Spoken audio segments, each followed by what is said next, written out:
Everyone, Criticastr here, and today we're taking a look at the April 5th update for PSO2 NGS. There's a lot to unpack with this one, so we'll just get right into it. Over here we have the major points of this update, the first one being Chapter 5 of the story. So hopefully this will be answering more on the character Manon that's been following us the entire time, as well as other secrets of Halpha itself, and kind of what's going on with the floating island Lesial. But don't want to spoil it, so I'll just leave it at that. For the next thing, we have improved rewards for the dailies and weekly tasks that we've talked about a couple times in some other videos. But with these, there's going to be less weeklies, but they're going to give like more rewards or items, such as NEX cubes, special scratch tickets, and even SG every single week. But there's going to be less Meseta here, and instead the Meseta is going to go over to completing the daily tasks. Instead of just like a few thousand from these, now when you complete all the daily tasks for the day, you're going to get 130,000 Meseta. So that's pretty nice, as this combined, if you do it throughout the week, will eventually give you more Meseta than the previous way did. And then also with the Leah May tasks, there's going to be more XP given for each individual task, so hopefully you'll level up faster or get more of the class cubes. We're also getting a ton of new features and improvements into the game, where there's Arche, the Creative Space Guide. It doesn't mean there's Creative Spaces quite yet, as that's a June update, but she'll be giving us some tasks and insight up until its release. And then Potential Level 5 will be available for 7 and 8 star weapons finally, where you can spend some NEX cubes and Meseta to get some more potency on those. Then for Trainia and other content, boss enemies will have HP gauges, so you can finally tell how close you are to killing those certain enemies and don't have to worry about, oh, is it close? Is it, far away? Who knows?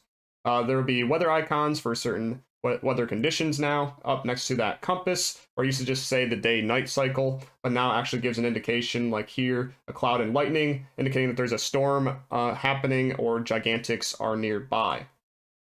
And then for add-on skills, it'll be easier to generate now, so you don't have to go through like 5 different menus, and you can actually just generate it and you'll be back right where you were. And then for alliances, the recruiting feature is now back from base game now into NGS, where you can say that you're currently recruiting for new members, and then new players or players looking for an alliance can go to the communications tab and then do search for currently recruiting alliances to hopefully find yours amongst the list. And this tells them like the names of alliances, level, members, and also tells them how active the alliance is by saying how many have logged in within the past hour.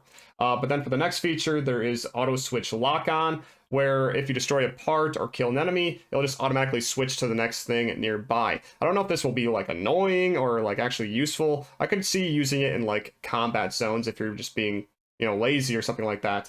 But then we have a new reduce character and enemy draw refresh rate options. It kind of helps like with performance if you need that. More visible patterns added to critical hits, so you can get a yellow highlight on them or just like a bigger highlight versus just them normally.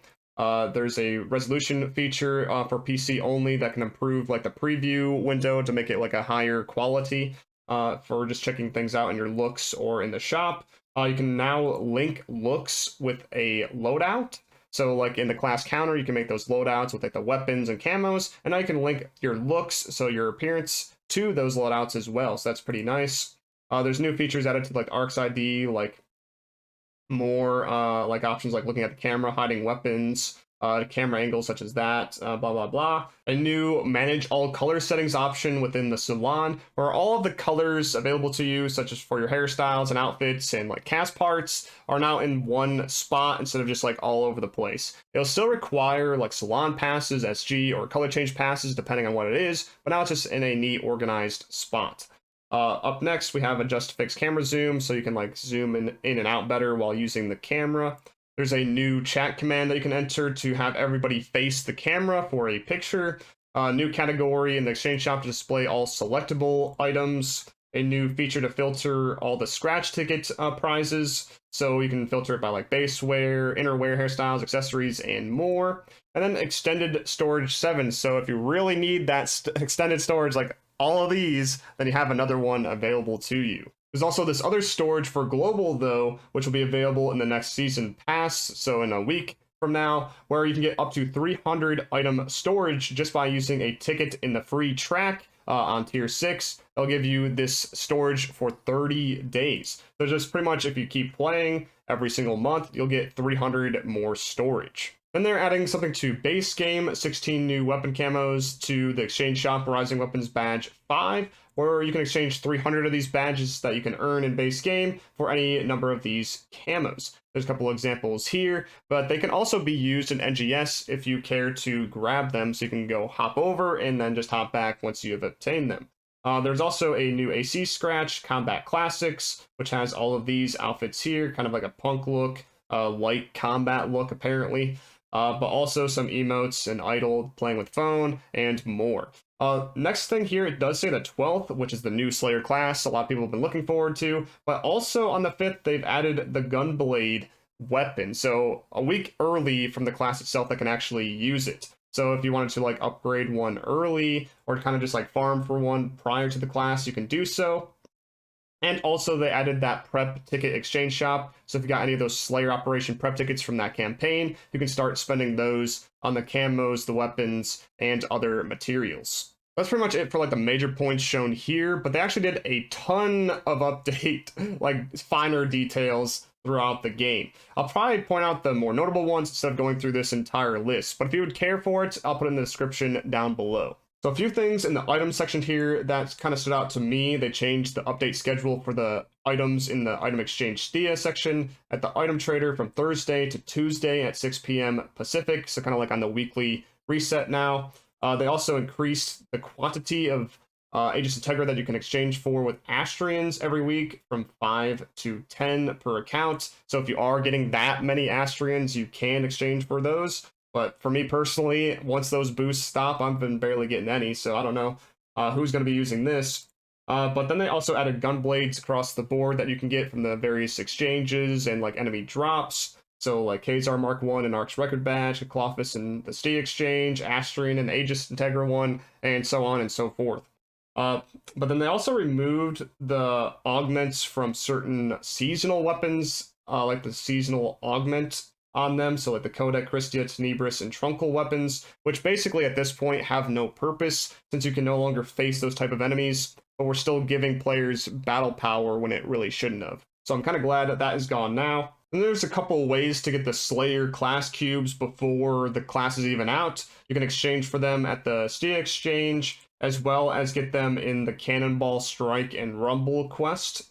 So you can farm for those if you want to get those add-on skills early. And then also they added all of the weapon camos to that shop. So here's the list for all 16 that you might want here. I know some people are kind of upset about the Sounds of Rock, which is like the Concert Master, but a different color. So the Concert Master in base game is going woo down in price because of this. And for our last few things I want to point out on this list, there's that chat command for everybody facing the camera. It is /CF. And then there's improved homing ability for the Waker's class skill familiar support as like a balance adjustment. And then like a few more things for like the Steer region, kind of like reducing the frequency of the trial zonal destruction. Lava bombs, those things falling from the sky, should appear more frequently so you can destroy those different mineral spots. And just like more here and there, kind of improving the sounds and like making tasks easier, etc. Now, though, let's move into the campaigns happening. So first one is the Team Up campaign, where if you join an alliance, you get the Rappy Song accessory, as shown right here above their heads. And then also, while you're in an alliance, you can complete limited time tasks to get end color change passes, star gems, and other items to kind of like help you out. And this lasts for actually like 2 months, so you have plenty of time to do this. It said it's June 6th that this is ending. I imagine that's when the Ultra Evolution update will be happening. But besides thinking about that, you can do this easily with that new feature we mentioned, where you search for currently recruiting alliances, and hopefully you can get into one and be able to get all of these. Before the next campaign, there's AC purchase campaign, where if you purchase a certain amount of AC during this time period for like a couple weeks, then you get a certain amount of items like boosters in this tote bag and the puffy Sunny on the shoulder there. And then for the final campaign here, there are great bargains in the SG shop once again for a couple weeks. For this time, there is the Slayer support set, which it costs 700 SG, and you can get 3 boosters for experience and a bonus Aegis Soul for S and Mastery for S. I would say this is like pretty good for the Mastery 4, but maybe not so much these, unless if you really want to level up that new Slayer class fast. But yeah, that is pretty much everything going on this week. So a lot of quality of life changes, which are amazing. Chapter 5 of the story, which hopefully gives us a lot of answers to what's even going on with this game. And then also some preparation for the Slayer class coming soon for those of you looking forward to that. But thank you guys for watching this video, and I'll see you in the next one. Peace.